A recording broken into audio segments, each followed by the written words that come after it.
we're coming to the last session. Thank you guys for staying on. We're gonna try to make this, very insightful and full of great stories from Chee-Man. So for those of you, who might not know Chee-Man, and as the MC already said, he's the group CEO and co-founder of Raffles Family Office. And Raffles Family Office is dual headquartered in Hong Kong and Singapore. It obviously has offices in multiple Asian financial centers, including Shanghai, Beijing, Taipei, and Bangkok. And Raffles provided a suite of services tailored to the ultra high net worth individuals across Asia and beyond to help them preserve, grow, and transfer their wealth. And Chee-Man personally, he has 20 years of experience in private banking and wealth management. He has held senior positions in other financial institutions before founding Raffles.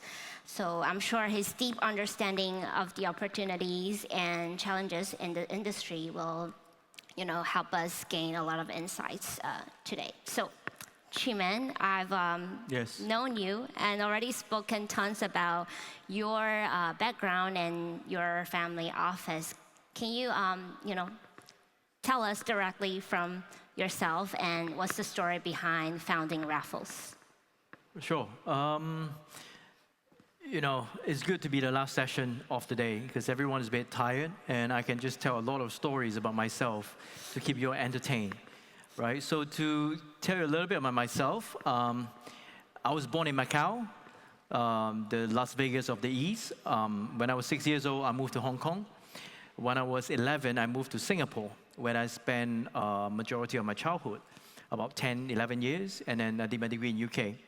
So after my graduating, I came back to Hong Kong. I started in financial industry, and that is where I spent about 10 years before I came across a bunch of Chinese entrepreneurs whose company just got IPO. And the founder became one of the leading figure in the Chinese entrepreneur circle, right? I'm sure everybody know who they are. So in about 2012, 2013, that was when a bunch of them actually came to me. I was in a bank, I was working in a French bank. And a bunch of them came to me and say, look, we are not as big as our big boss, right? But the 10, 11 of us coming together, we are actually not small. At a point of time, nobody knew that was called a family office. They just said, you know what? I'm going to set up an investment firm to manage 11 of our assets commingled together. And can you help us run it? So at that point of time, I was thinking, now I'm working for a European bank. And do I want to work for a bunch of Chinese entrepreneurs? Why don't I set up something for myself? And that's when really the whole seed of Raffles Family Office started. And then a few years later, 2015, I decided to start proper and start Raffles Family Office. That's how the whole story started. Perfect. So I think, I follow you and the Raffles Family Office for a while now.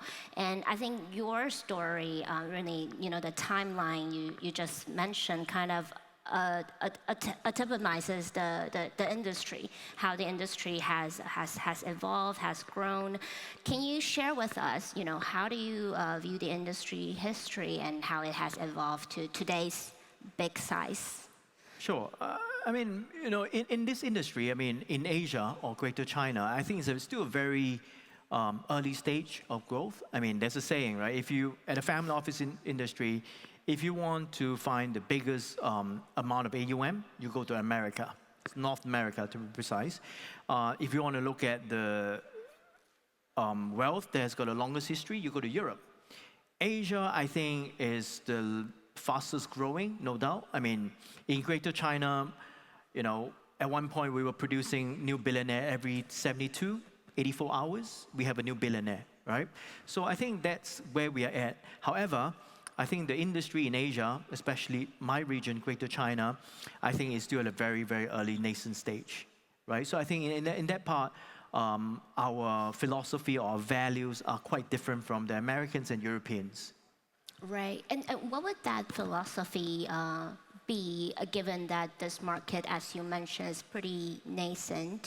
So, if you have to compare your philosophies to your peers in the US and Europe, what's the difference? Well, first of all, when you are dealing with families that are in the first and second and third generations, I think there's a lot of housekeeping that you have to do. So a lot of our work initially is about, setting up the family constitutions, the governance framework, right? And how do you properly run a family office? Because the biggest issue on hand is how do you transition from a family-owned entity to a properly run entity? It still remain private, right? 80% of them probably still remain private. However, but you've got to run it like a listed company, right? And that's where the constitution, the governance framework is so important. But whereas if you compare to, the European or the American family offices, they are in their 5th, 6th, 10th, 15th, generations. And that's where those structures are very robust and it's been put in place. And I think their focus are on the, other things as compared to the Asian or majority of, Chinese family offices. Interesting. I've actually seen reports saying that the Asian family offices governance is very robust, that the peers in the US and European can learn from us. I guess, Really? I've seen reports like that. But, just for you, when you, advise your clients and stuff on the governance, what are some key themes you're talking to them about?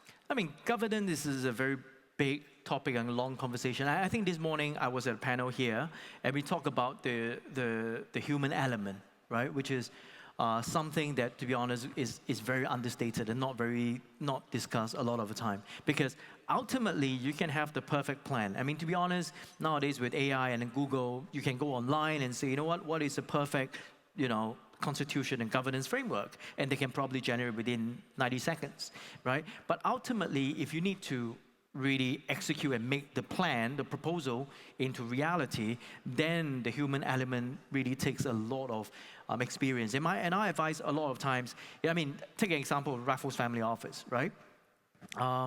We are Pan-Asia, 6 offices across Asia, right? And we service about 200 families.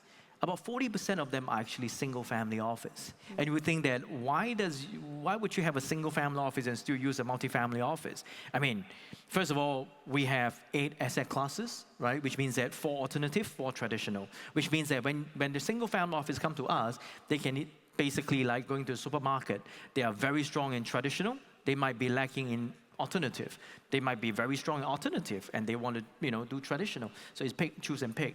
However, one of the key things a lot of times that we do is actually drawing up the governance framework. And we say, why don't you just get a lawyer to do it, right? Why don't you just get an auditor to do it, Big Four consultant to do it? Ultimately, you've got to have somebody who's understand the family dynamics, but more importantly, an independent, professional, and very likely licensed or trusted person to be taking care of that. That is very, very important, because ultimately, without family harmony, you cannot get anything done. And that is sometimes people don't talk about. That's the first thing that we need to sort it out. Because if a family go into dispute and there's lawsuit, basically everything stops. Everything is in custody. Everything. Don't talk about risk and return. We can't do anything. So that's one thing that we have to solve. Cool. So let's switch gear to investment strategies. So on Chinese family office, we already touched upon, how it has grown rapidly, but it's also very unique in its own way. So, what's the investment strategies that they are, adopting or pursuing at the moment? Yeah. Okay. I think if you look at investment strategy, first of all, you've got to look at the nature of the entrepreneur, of the wealth owner, the person in control. In China, in Hong Kong, or in Asia as a whole, generally you're talking about entrepreneur that is still in the first, second generation. And there's a saying like, the third generations are either, still in school, or they are still very, very young, not even born yet, right? So the reality is when you talk to this first or second generation, especially the first generation, that has accumulated a lot of wealth within a very short period of time. Their definition of risk is very different. I give you a live example, right? I mean, if you talk to somebody who's from a traditional industry, the old money, you talk about what is diversification. Oh, they say, you know what? 40% into equity, 40% into fixed income, 20% into some alternative, something else. That's basically a general golden rule. But if you talk to an entrepreneur and say, you know what? I need to diversify my risk. He might just say, you know what? I'm going to diversify into 100 private equity investments, in 5 different sectors, but all private equity, right? So then from a first generation point of view, you look at the second, this entrepreneur, you're like, really, that is like putting 100% into the most risky asset. But then the entrepreneur would say, you know what? Putting into, fixed income is basically guaranteed loss because you don't beat inflation, right? And, there's no upside. And he or she understand the risk as an entrepreneur, as a startup. So you say, you know what? I'm going to diversify into 100 different. So the definition of risk is very different. It's very, very different. You mentioned about riskier assets. Oh. So, why don't we throw in the mix of digital assets here? The Bitcoins and stuff. I guess, what's the approach, maybe from your experience, Raffles Family Office? Yeah. What's your view to digital assets? Sure. I mean, first of all, under the Raffles Group, we have 8 pillars. And, the digital asset arm is called Revo Digital Family Office. We actually set up a subsidiary that is focused on digital assets. I think about 4 years ago, we actually getting reverse inquiry and say, you know what, I've got this amount of money, can you manage it for us? And of course, say, sure, why don't we have a meeting in my office? And that's how the whole thing started. But these people, they come and say, you know what, my 100 million, 200 million, 500 million assets is not US dollars, it's in Bitcoin, right? So then we realized that actually we need to reinvent ourselves. And if you look at, what I said a few years back, I think about 3 years ago, 2-3 years ago, actually at a lot of event, I said, at that point of time, Bitcoin was about 20, 30, 40,000. And the one thing actually, I said it in public, which, at a forum was that when Bitcoin hit 100,000, which it did a few days ago, half of the world's billionaire is denominated in cryptocurrency.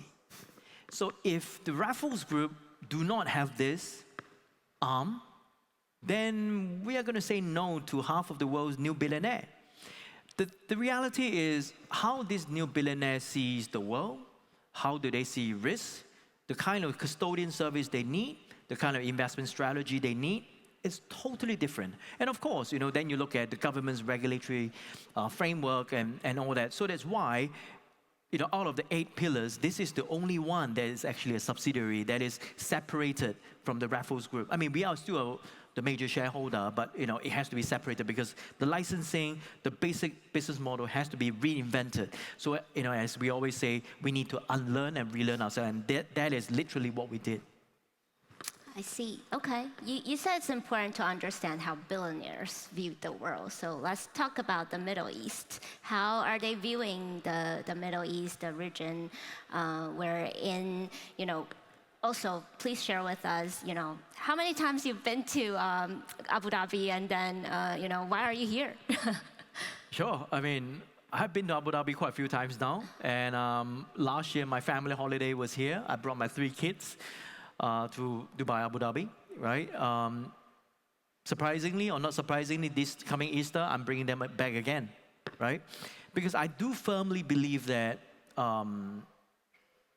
in their future, they cannot live without UAE or, this region, basically. Because I would like to argue I'm still quite young, but so I would say that, even my generation, you cannot not do business in the Gulf region, in this part of the world.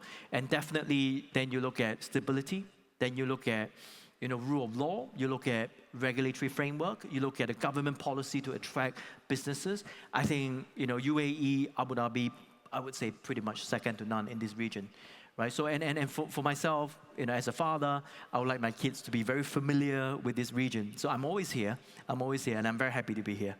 So, on Raffles Family Office, your plan, in this region, how do you gonna take advantage of the UAE? You mentioned about regulatory policies, quite welcoming. Yeah. I guess talking more specifically about Chinese Family Office.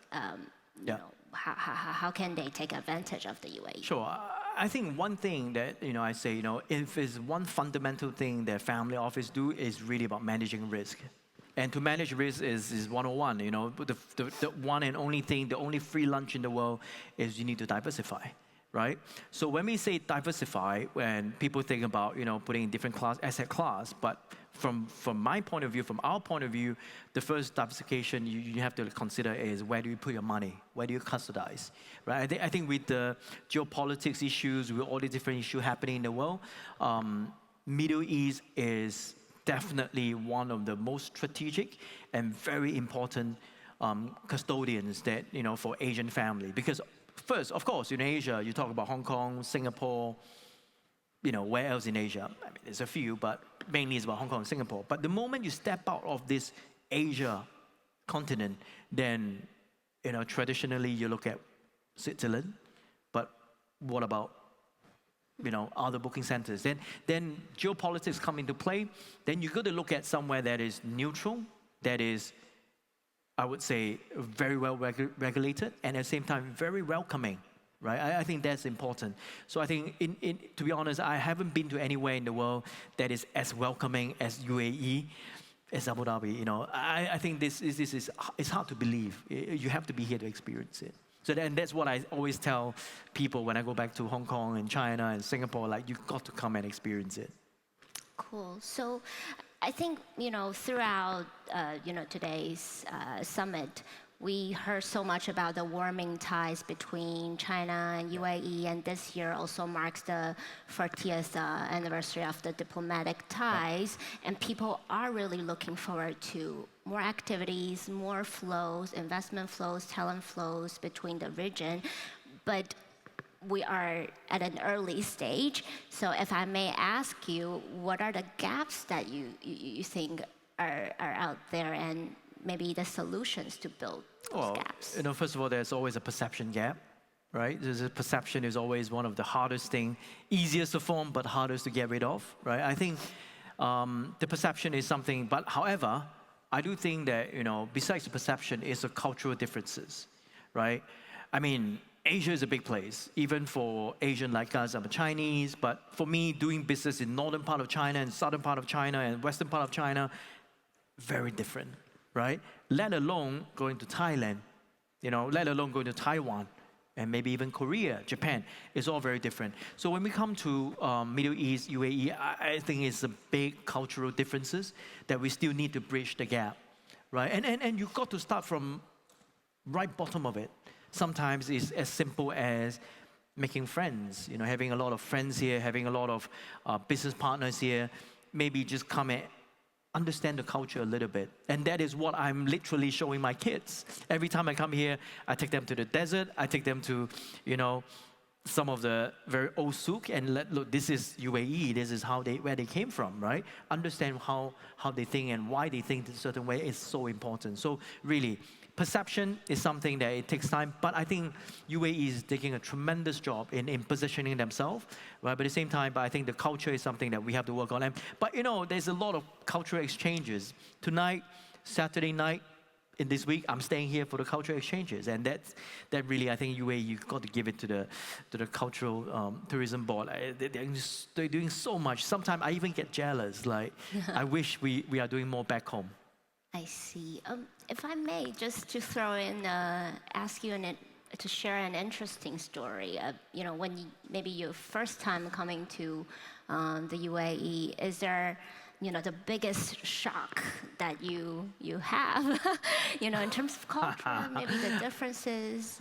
I thought we discussed not to talk about it in the panel. Sure. No, I'm just kidding. But there are many stories. But I would say, after my first 2 trips here, obviously we had a lot of meetings with the local partners, potential partners, financial stakeholders, banks, and all that. One thing I realized, which I didn't ask why, but every time after meeting a lot of these things, and we shake hands, we say, you know what, let's take the conversation forward. And one of the things they always say is, if I'm not wrong, Inshallah.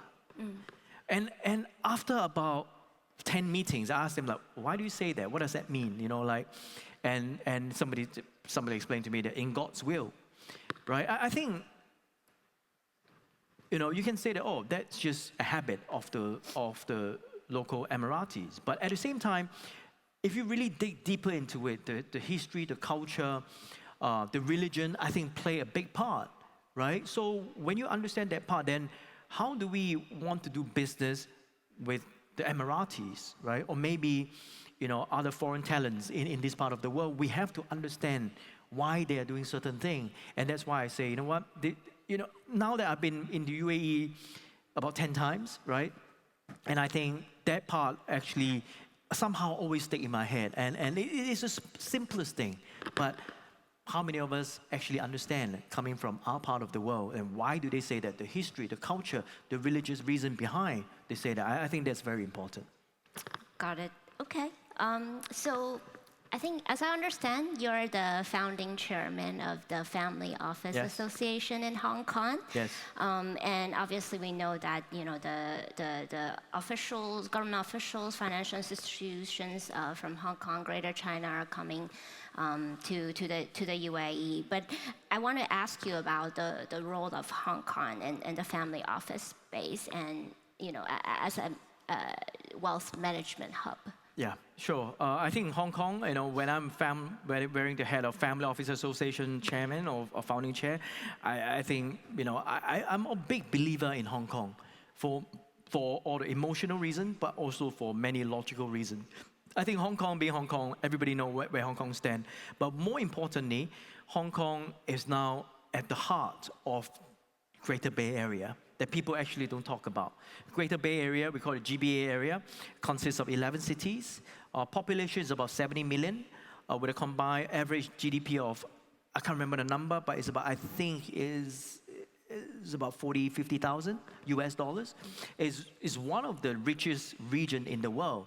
If GBA was a country, it's probably number 10 or number 11 in the world, right? So Hong Kong being the most open, being the most international city in the GBA area, it plays a big part, right? So naturally, Hong Kong is always the gateway, the super connector to China, right? It works both ways. And I think, I truly believe Hong Kong, and with the recent government policy and the incentive schemes, I think Hong Kong is poised to be definitely one of the most influential family office hub, if not wealth management hub in the region.